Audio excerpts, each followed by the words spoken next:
Welcome all to the topic numerical integration. ধরা যাক আমি একটা ইন্টিগ্রেশন করব 0 to 1 x to the power cube dx।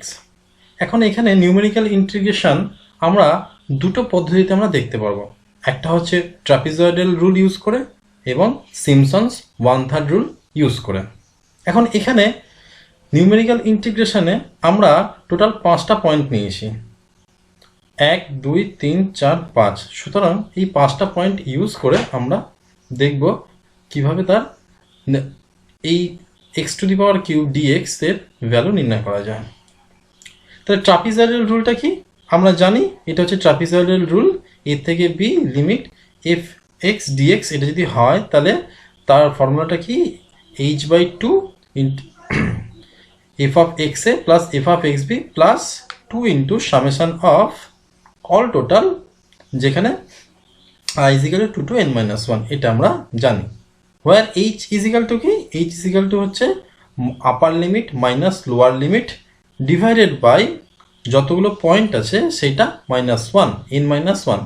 তাহলে এখানে টোটাল কটা পয়েন্ট রয়েছে, 5টা পয়েন্ট রয়েছে।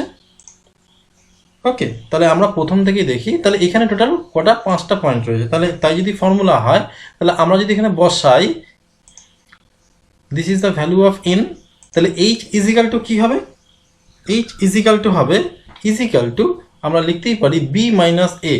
এখানে b কোনটা, আপার লিমিট 1। ওকে, তাহলে আমরা লিখছি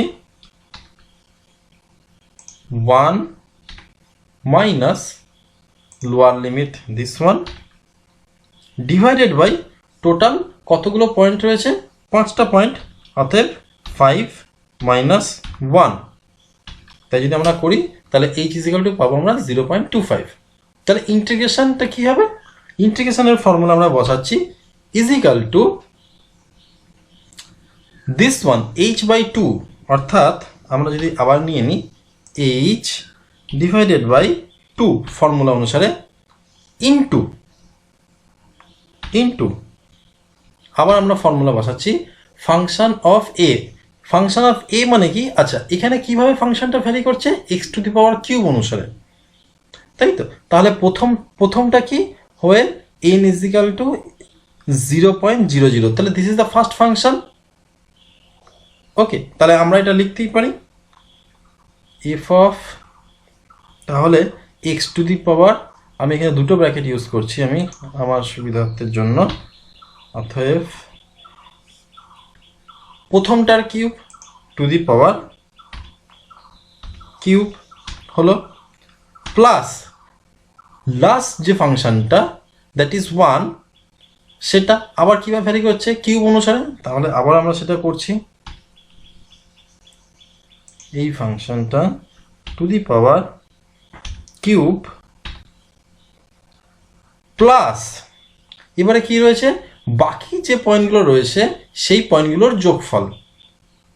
তাহলে 2 ইন্টু, তাহলে আমরা যদি প্রথম থেকেই করি তাহলে plus 2 into some of this all total. তাহলে আমি আবার করছি SUM সাম অফ, আচ্ছা এটাকে আমি একটা কাজ করতে পারি, যদি না অসুবিধা হয় তাহলে আমরা এই জিনিসটা হিসাবে আমরা করতে পারি 2 ইন্টু, ধরা যাক তাহলে এটার cube to the power cube plus এটার cube to the power cube plus আর কি আছে আমাদের, ইয়েস এইটা রয়েছে last 0.75 to the power cube. Okay, তাহলে দিস ওয়ান ব্র্যাকেট ক্লোজ করলাম। তাহলে ফর্মুলাটা আমি আর একবার দেখে নিই, কি ফর্মুলা, h/2, h এখানে d15 সেটা by 2 into f of x a বা f অফ a, এখানে a কোনটা এই ভ্যালুটা এবং b হচ্ছে একদম লোয়ার লিমিট a এবং আপার লিমিট হচ্ছে b।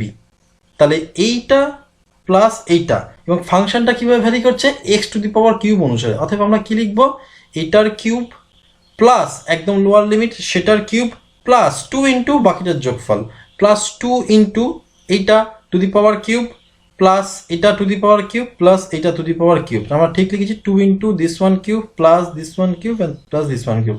আমরা ব্র্যাকেটটা ক্লোজ করলাম, এন্টার করলাম। So what is the value? Value is 0.2652625। ওকে, তাহলে এইটা ট্রাপিজয়েডাল রুল অনুসারে আমরা পরিষ্কারভাবে এই ইন্টিগ্রেশনটা আমরা বার করতে পারি। সিমিলারলি আমরা সিমসন্স 1/3 রুল অনুসারে আমরা এটা বার করতে পারি। সিমসন্স 1/3 রুলস একটু আলাদা, এখানেও ঠিক একই রকম ভাবে আমরা এইচটা কি পাই, B minus A by N minus one. যেহেতু একই পয়েন্ট দিয়েছি তাহলে আমার তাহলে ভ্যালুটা সেটা একই আসবে 0.25। ওকে, নাও ইন্টিগ্রেশনটা কি? ইন্টিগ্রেশনটা হচ্ছে প্রথম ফাংশনটা প্লাস শেষ ফাংশনটা h/3, তারপরে ব্র্যাকেটে প্রথম ফাংশনটা এবং শেষ ফাংশনটা, মানে প্রথম ভ্যালুটা ফাংশনটা একই, ফাংশনের যে প্রথম ভ্যালুটা আপার ভ্যালু এবং লোয়ার ভ্যালু তার যোগফল, দিস ভ্যালু এবং দিস ভ্যালু, এই ভ্যালুটার যোগফল plus 4 into odd, 4 into even. Even মানে কি কোনগুলো? ঠিক প্রথমে যে ভ্যালুটা শুরু হয়েছে তারপর থেকে যদি আমরা গুনি সেটা হচ্ছে ইভেন। তাহলে এটা যদি 1 ধরি তাহলে 2 নাম্বার হচ্ছে ইভেন, আবার 4 নাম্বার ইভেন, যদি 6তম ভ্যালু থাকতো 6 নাম্বার, 8 নাম্বার, 10 নাম্বার, তাহলে এইগুলো হচ্ছে ইভেন নাম্বার। আর অড নাম্বার কি? অড নাম্বার মানে হচ্ছে ঠিক ইভেনের পরের যে নাম্বারটা আছে সেটা হচ্ছে অড।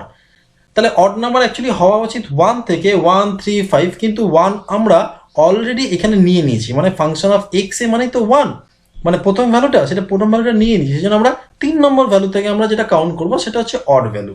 ওকে, তাহলে আমরা প্রথমেই যাচ্ছি হচ্ছে কি, তাহলে একই রকম ভাবে আমরা কি করব, তাহলে h/3 এখানের ক্ষেত্রে। ওকে, তাহলে this one divided by 3 into, আমি একটা ব্র্যাকেট করলাম, তাহলে একই রকম ভাবে কি পাবো, ফাংশন অফ এক্স এ মানে কি, সেই টু দি পাওয়ার কিউব। আবার একই রকম ভাবে কিভাবে ভ্যারি করছে, x two the power cube অনুসারে, তাহলে প্রথমটা, তাহলে আমরা প্রথম ভ্যালুটা সেটা two the power cube plus আবার শেষ ভ্যালুটা, তার মানে কি এই ভ্যালুটা two the power cube. Okay, plus এবারে 4 ইন্টু যত ইভেন ভ্যালু আছে তার যোগফল। তাহলে আমি করছি আবার প্লাস 4 ইন্টু দুটো দিলাম, তাহলে ইভেন কোনটা, প্রথমটা ঠিক পরেরটা সেটাই হচ্ছে ইভেন থেকে শুরু হবে। তাহলে আমি এটা নিলাম, কিভাবে ভ্যারি করছে, টু দি পাওয়ার কিউব অনুসারে, ক্লোজ করলাম, প্লাস আবার 4 নম্বর ভ্যালু নেব, তাহলে 1, 2, 3, 4, তাহলে 4 নম্বর ভ্যালু নেব two the power cube. Okay, তাহলে ব্র্যাকেট ক্লোজ, প্লাস আবার এবারে অডগুলো 2 ইন্টু তাহলে অডের যোগফল। তাহলে অড কোনটা, প্রথমটা 1 যেটা নেওয়া হয়েছে নেব না, 2 নাম্বার ইভেন, 3 নাম্বার হচ্ছে অড, তাহলে 3 number two the power cube. এবারে 3-এর পরে 5 আর নেই, 5 ভ্যালুটা অলরেডি আমরা নিয়ে নিয়েছি, সেজন্য এটাও যাবে না। তাহলে কি, তাহলে এই ভ্যালুটা একটাই, সুতরাং আমরা এটা নিয়ে নিলাম দিস ওয়ান। তাহলে এবারে আমরা যদি যোগ করি তাহলে আমরা পরিষ্কারভাবে ভ্যালুটা লিখে পেলাম h/3 ইন্টু টোটালটার সঙ্গে ইন্টু, তাহলে ফাংশন অফ এ তার whole cube plus function of ফাইনালটা মানে 1, দিস ওয়ান তার হোল কিউব প্লাস 4 ইন্টু সমস্ত ইভেনের যোগফল, মানে এখানে আমরা 2 নম্বর প্লাস 4 নম্বর এই দুটো ইভেন রয়েছে তার যোগফল, প্লাস 2 ইন্টু শুধুমাত্র অডের যোগফল, তাহলে অড এখানে একটাই রয়েছে মানে 3 নম্বরটা, সেটাতে যোগফল করলাম, সেটা নিয়ে নিলাম, যোগফল করলাম, এন্টার। তাহলে what is the value? The value is 0.2500।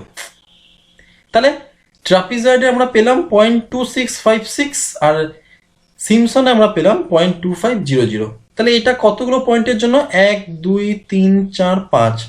ওকে, তাহলে এইবারে যদি আমরা এক্স্যাক্ট, যেহেতু এর ভ্যালু রয়েছে আপার লিমিট এবং লোয়ার লিমিট রয়েছে, তাহলে এর আমরা এক্স্যাক্ট ডিফারেন্সিয়েশন নিউমেরিক্যাল ইন্টিগ্রেশন বা এক্স্যাক্ট ইন্টিগ্রেশন বার করতে পারি। তাহলে এক্স্যাক্ট ইন্টিগ্রেশনটা কি হবে, এখানে x টু দি পাওয়ার 4/4। এবারে x এর মান 0 to 1 যদি আমরা বসাই তাহলে এবং আমরা কি পাবো, 1 - 0/4 ইজ ইকুয়াল টু 0.2500। তাহলে এইটা তো এক্সাক্ট ইন্টিগ্রেশন, তাহলে এটা কার সঙ্গে মিলেছে? সিম্পসনের সঙ্গে। ট্র্যাপিজয়েডের সঙ্গে একটু কিছুটা এরর আছে।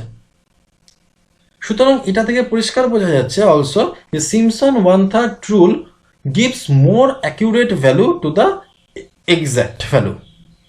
ওকে, তাহলে এইভাবে এই পদ্ধতিতে আমরা সিম্পসনস এবং ট্র্যাপিজয়েড রুল অনুসারে নিউমেরিক্যাল ইন্টিগ্রেশন কোনো ফাংশনের আমরা করতে পারি।